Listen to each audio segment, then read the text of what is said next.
And really all I can say is, wow.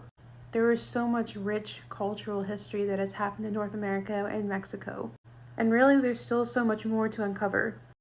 It's crazy that a strong and courageous civilization like the Aztecs even demolished within months to years. The documentary I just watched, which I'll link down below, asked a really intriguing question at the end. If the Aztecs hadn't been taken over by the Spaniards, what would that civilization look like now? And some folks might be wondering what I mean by this. Native American culture seems so primitive. But think about it this way. The Europeans were dying from the bubonic plague, and the Aztecs were building a waterway system similar to our modern-day plumbing. They had a system of relay runners that would send messages to the king that were faster than the postal service. Their warriors were strong and feared, and their civilization was built off of human sacrifice. And human sacrifice seems weird to us, but it was the norm back then. It was done as a ritual way to sacrifice to the gods, but also as like a political message to their enemies. They thought the more blood that they shed, the more the gods would be appeased. That thought also terrifies me, I'm not gonna lie.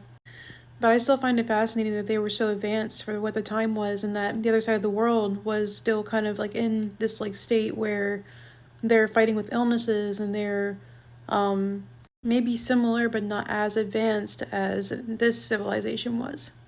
Illness didn't even seem like it was a problem until the Europeans came and brought the sickness with them. And it seemed like whatever system they used helped them tremendously. Even with the plumbing system, like I mentioned, the king was able to take 2 baths a day. So I want to throw this question back at you guys. Like, if the Spaniards never came to conquer the Aztecs, like, where do you think they would be right now? Mexico is built, or Mexico City as we know it, was built over the Aztec civilization. So there's still probably so much underneath to find underneath the city.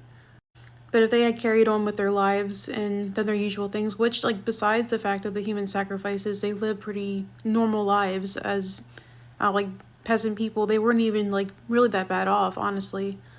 I kind of feel like if they were still around, they probably still would be, like, a step ahead of the rest of the world when it comes to certain, like inventions or creations or ways of, like, making civilization better.